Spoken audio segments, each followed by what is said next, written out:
जय माँ विश्वम्भरी। लक्ष्य रथ चढ़कर शूल पर चलकर गिर उठ गिर रथ को बढ़ाना है। हर बाधा पार कर यह मन धार कर कि लक्ष्य मुझे पाना है।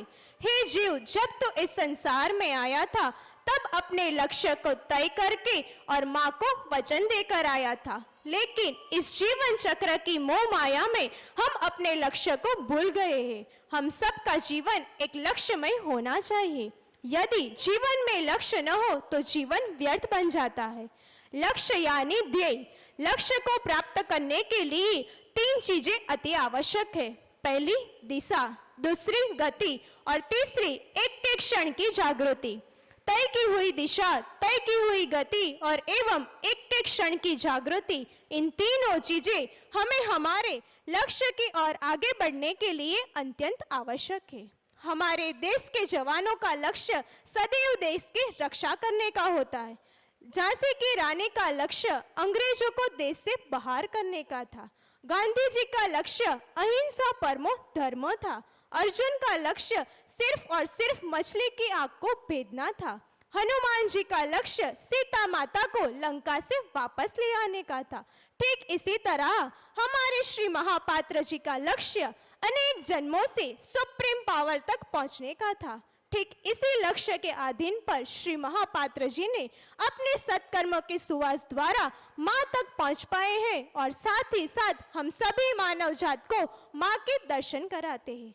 ठीक इसी अधीन पर श्री महापात्र जी ने हम सबका जीवन एक लक्ष्यमय बना दिया है। श्री महापात्र जी ने हमें सबको एक घर मंदिर का संदेश देकर आज हम सभी मानव जात को हमारा जीवन लक्ष्यमय बना दिया है। वे सदैव कहते हैं कि यदि आपको मोक्ष चाहिए तो अपना जीवन लक्ष्यमय बनाओ। श्री महापात्र जी कहते हैं कि माँ तक पहुँचना आसान भी है और मुमकिन भी है यदि हम अपना स्वभाव बदल दे, साथ ही साथ वैदिक सद्गुणों का आचरण करें। हम सबका जीवन एक लक्ष्यमय होना चाहिए। हमारा जीवन लक्ष्यमय हो तभी हम सबको एक और एक लक्ष्य हमेशा बनाना चाहिए। श्री महापात्र जी ने आज हम सभी को हमारा जीवन लक्ष्यमय बनाने का संदेश दिया है। तब हम सभी का जीवन एक लक्ष्यमय बनाकर और साथ ही साथ जब हम लक्ष्य के आगे बढ़ेंगे तब हम सभी को एक बाहरी शोर शराबा सुनाई पड़ेगा, लेकिन हमारे मन एवं बुद्धि को सिर्फ और सिर्फ एक ही आवाज सुननी चाहिए कि मैं माँ का संतान हूँ, मुझे माँ तक पहुँचना है। ठीक इसी तरह एक ही आवाज गूंजनी चाहिए। जब हमारा लक्ष्य सागर के तल तक जाने का है, लेकिन सागर के किनारे ही पैर डुबाओगे तो कैसे चलेगा। जब लक्ष्य हमारा माउंट एवरेस्ट पर्वत को चढ़ने का है, लेकिन नीचे से ही एवरेस्ट पर्वत को ताकते रहोगे तो कैसे चलेगा। लक्ष्य हमारा तामसिक शक्ति का नाश करने का है, लेकिन वैदिक सद्गुणों का आचरण रूपी हथियार ही नहीं होगा तो कैसे चलेगा। ठीक इसी तरह हमारे सभी का लक्ष्य माँ तक पहुँचना है, लेकिन 5 ऋण बंधन से मुक्ति नहीं पाओगे तो कैसे चलेगा। हे माँ, लक्ष्य मेरा आप तक पहुँचने का है। इसे पूरा करते करते जब कभी मैं गिर पड़ूं तो हे माँ मुझे उठा लेना। जब कभी मैं हार मानने लगूं तो पिता की तरह श्री महापात्र जी हमें हौसला देते रहना। ऐसी ही शक्ति हम सभी बच्चों को प्रदान करना। जय माँ विश्वम्भरी।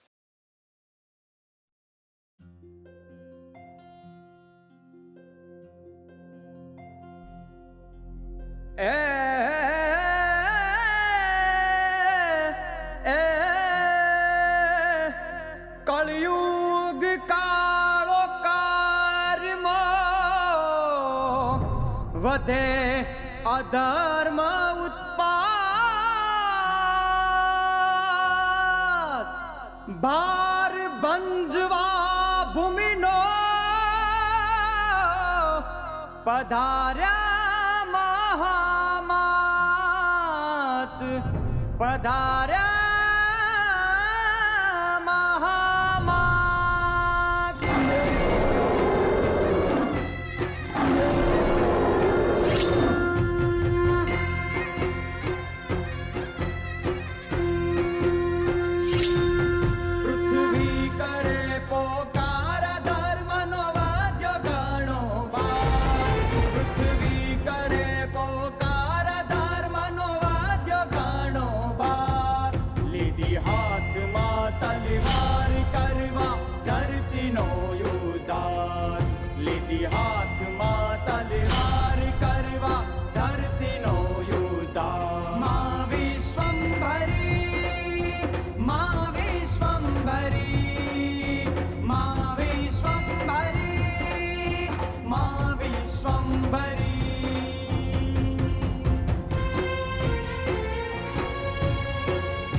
ધરતીનો ઉદ્ધાર. માં વિશ્વંભરી, માં વિશ્વંભરી, માં વિશ્વંભરી, માં વિશ્વંભરી.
ધરતીનો ઉદ્ધાર, લીધી હાથમાં તલવાર કરવા, ધરતીનો ઉદ્ધાર. માં વિશ્વંભરી, માં વિશ્વંભરી, માં વિશ્વંભરી, માં વિશ્વંભરી.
હાથમાં તલવાર કરવા, ધરતીનો ઉદ્ધાર. માં વિશ્વંભરી, માં વિશ્વંભરી, માં વિશ્વંભરી, માં વિશ્વંભરી.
જય મા વિશ્વંભરી.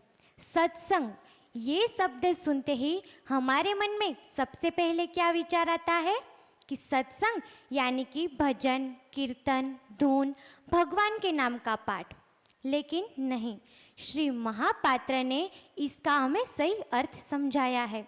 सत्संग यानी सत्य का संग, और जिन्होंने अपना पूरा जीवन सत्य को समर्पित कर दिया और सदैव सत्य का साथ देने का दृढ़ संकल्प किया, उन्हें अनेक संघर्षों का सामना करना पड़ा है, भगवान को भी करना पड़ा था।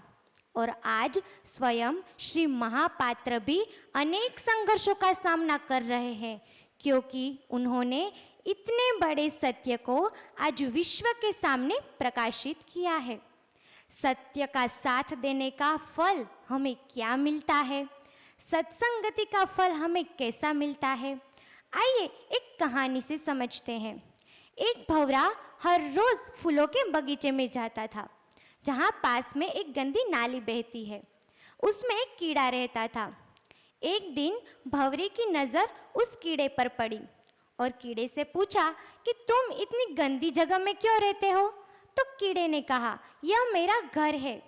भंवरे ने कीड़े से पूछा, तो क्या तुम जन्नत की सैर करना चाहते हो? कीड़े ने कहा, हाँ। तो भंवरे ने कहा, तो उसके लिए तुम्हें मेरे साथ दोस्ती करनी होगी और मेरे साथ चलना होगा।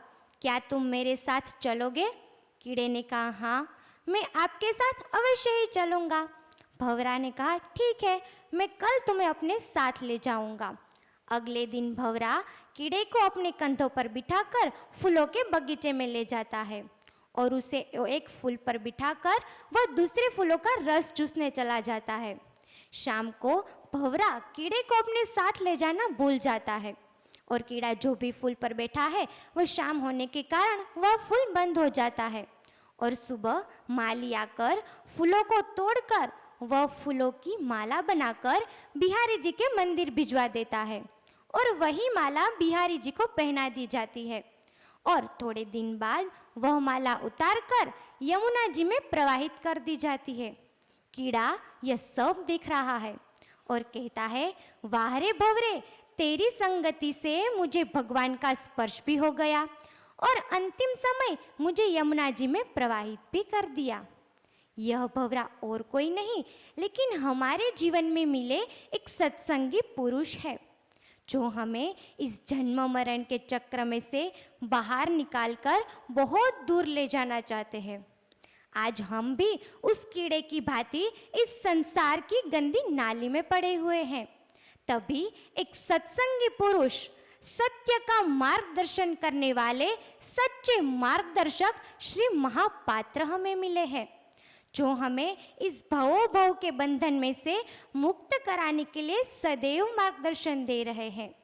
जैसे कीड़े ने भंवरे पर आंख बंद करके भरोसा किया और उनके साथ चल दिए, वैसे यदि हमें भी सच्चे अलौकिक आनंद की सैर करनी है तो श्री महापात्र पर अटल विश्वास करना होगा और वह जो राह दिखा रहे हैं उन पर चलना होगा।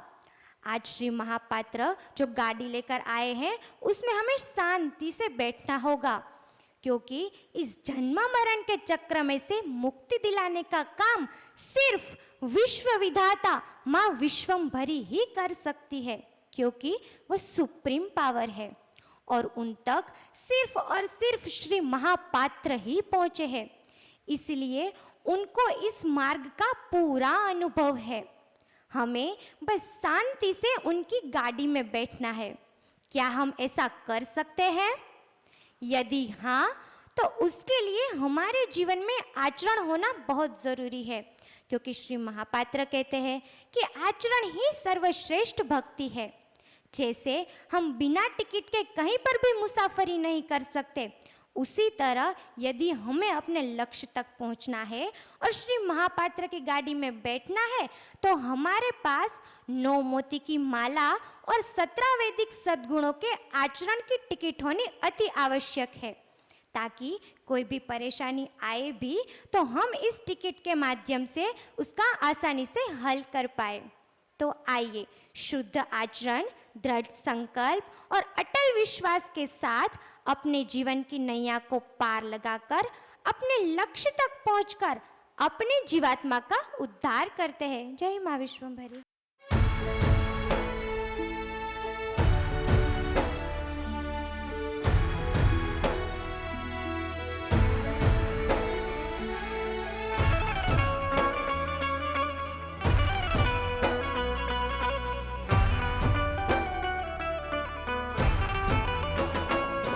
जय जग केरी माता वंदु विश्वनी विधाता जाता आदि पूर्ण शक्ति तू ही जग માં છો એક રચા ત્રિભુવન ત્રિદેવ હોસે વેદ ગ્રંથ રચાવી આખા જગ માં હે સર્જા જીવડાય ને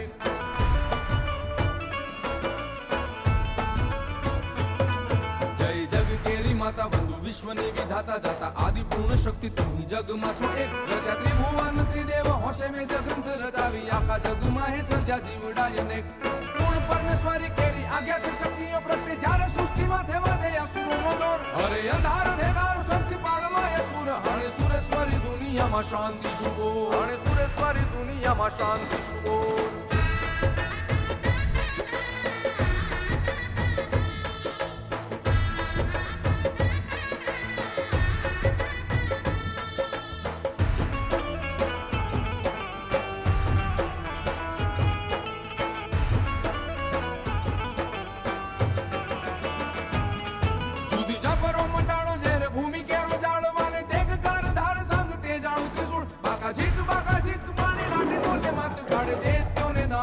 કુળ પેરા મૂળ વળી સણાણ સણાણ સણાણ સંગ વાગે સણ સણાળ સણાળ થાય વિદ સણાળ ધોમ નગારાય ભોર વાગે ઘેરા વાદળાના ધાન ધાણાના ધાણાના થાય ધોમ ધાણેના ધાર ધાણાના ધાણાના થાય ધોમ ધાણેના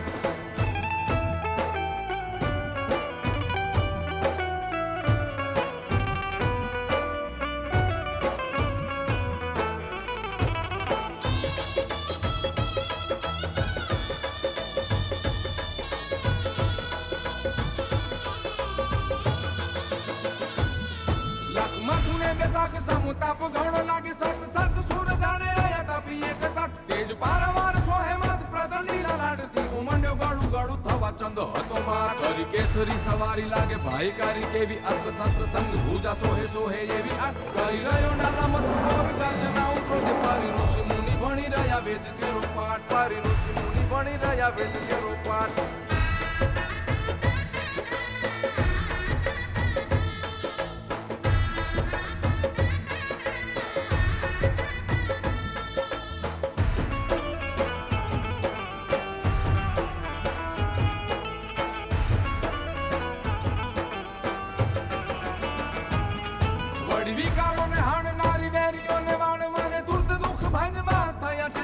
સેવા ક્રોધની સ્વીકારી થયા ચંડિકા સ્વરૂપા હેતાળીએ હાથ વિષયા જ લીધા હથિયાર જુબાળને બચાવવા માત્ર રણચંડી નીપજ્યા છે પોતે જગ સર્વની જનેતા પરમ સતી સુરોને બચાવે દેત દાન મોસહાર ધાર પાર ધારતી માં સદાએ ધર્મ ધાર પાર ધારતી માં સદાએ ધર્મ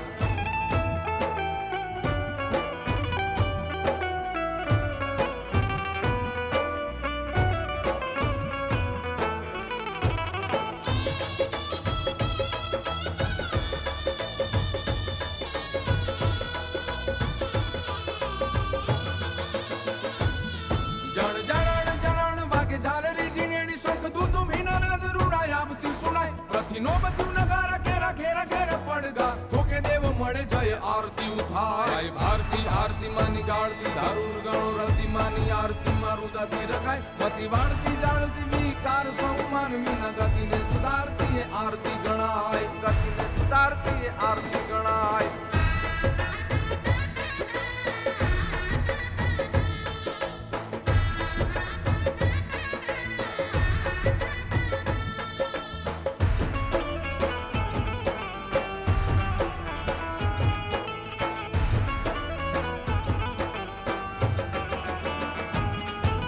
ममतानी मूर्ति है महा है तुम्हारी वंदु ममता ने हूँ वंदु वंदु रखवा कर किरपाण धारी ना वो भूले गिर पाने खेले रणवी से तो एक करे करे खमकार मोह लोभ मारती काम की सकापती जुग माता जीवड़ा ने सीखवे जीवन अहंकार गाड़ती माता नम्रता अपावती પછી પોતે અંતરથી થઈ છે પ્રસન્ન પછી પોતે અંતરથી થઈ છે પ્રસન્ન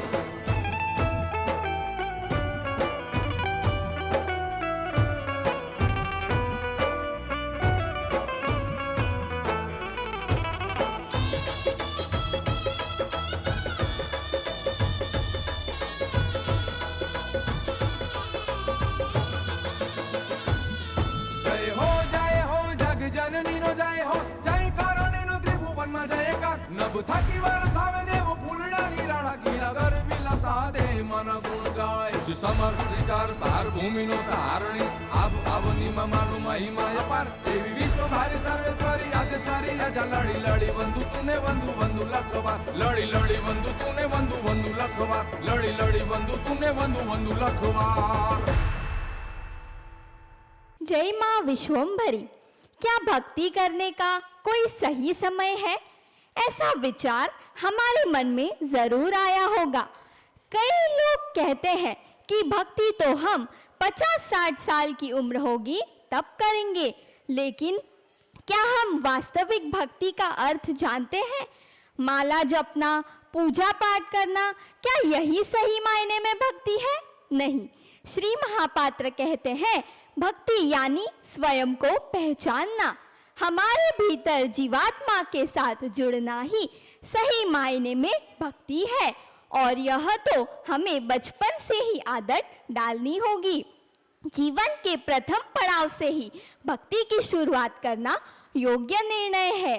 आज हमें ऐसा नहीं लगता कि हम स्वयं को पहचानने के बजाय दूसरों को पहचानने में अपना समय व्यर्थ कर रहे हैं।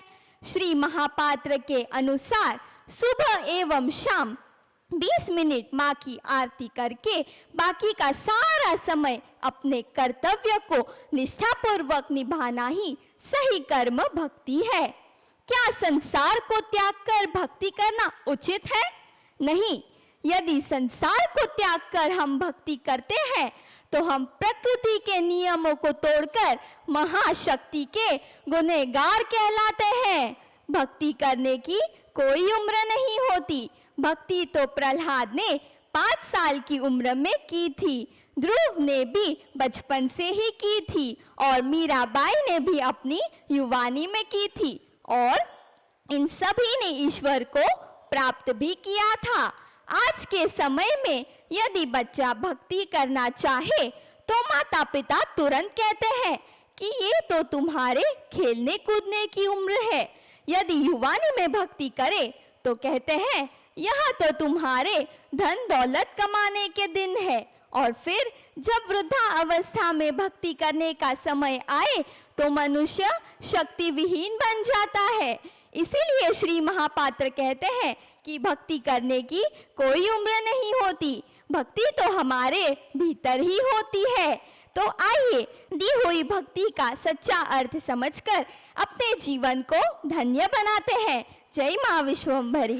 जय हो विठ्ठल वीरनी, जय हो महापात्रनी, जय हो विठ्ठल वीरनी, जय हो महापात्रनी।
सत्य और असत्य। आज हम सत्य और असत्य के बारे में विचार करेंगे। ये दो शब्द हमारे जीवन के हर पहलू में महत्वपूर्ण भूमिका निभाते हैं। सत्य और असत्य के बीच का संघर्ष न केवल हमारे व्यक्तिगत जीवन में, तो हमें कई ऐसे उदाहरण मिलते हैं जो सत्य की महिमा और असत्य की पराजय को दर्शाते हैं। महाभारत का उदाहरण ले। कुरुक्षेत्र के युद्ध में पांडवों और कौरवों के बीच का संघर्ष केवल भूमि और राज्य के लिए नहीं था, बल्कि नैतिकता और अनैतिकता के बीच का संघर्ष था। आखिर में जीत सत्य की हुई थी। रामायण में भगवान श्री राम का जीवन सत्य और न्याय का प्रतीक है। उन्होंने अपने जीवन में हर परिस्थिति में सत्य और न्याय का पालन किया है। वनवास, सीता माता का हरण और अंत हमें विजय और सम्मान की ओर ले जाता है। हिरण्यकश्यप और प्रहलाद की घटना भी हमें सत्य और असत्य के बीच के संघर्ष का महत्वपूर्ण उदाहरण देती है। आज इस घोर कलयुग में श्री महापात्र आए। उन्होंने सत्य धर्म की स्थापना करने के लिए अनेक संघर्षों का सामना किया है और आज भी कर रहे हैं। समस्त संसार में एक सकारात्मक बदलाव लाने के लिए श्री महापात्र ने माँ विश्वम्भरी तीर्थ यात्रा धाम के माध्यम से सत्य धर्म एवं कर्म की स्थापना कर रहे हैं। श्री महापात्र कहते हैं कि सत्य का पालन हमें आत्मसंतुष्टि और आंतरिक शांति देता है। हमें अपने जीवन में, अपने कार्यों में, अपने विचारों में सत्य का पालन करना चाहिए। तभी तो हम एक सच्चे और न्यायपूर्ण समाज की स्थापना कर पाएंगे। इसीलिए श्री महापात्र कहते हैं कि यदि मोक्ष चाहिए तो सत्य कार्य में बलिदान देकर मोक्ष प्राप्ति कर सकते हो। अंत में यही कहना चाहूंगी, सत्य की वह दीपक है जो अंधकार से हमें प्रकाश की ओर ले जाता है। असत्य की परछाई चाहे कितनी भी बड़ी क्यों ना हो, सत्य की किरण हमेशा उसे मिटा देती है। सत्य की किरण हमेशा उसे मिटा देती है। अब हम दोनों हाथ ऊपर करके 3 बार माँ का जय घोष करेंगे। जय हो माँ विश्वम्भरी, जय हो माँ विश्वम्भरी।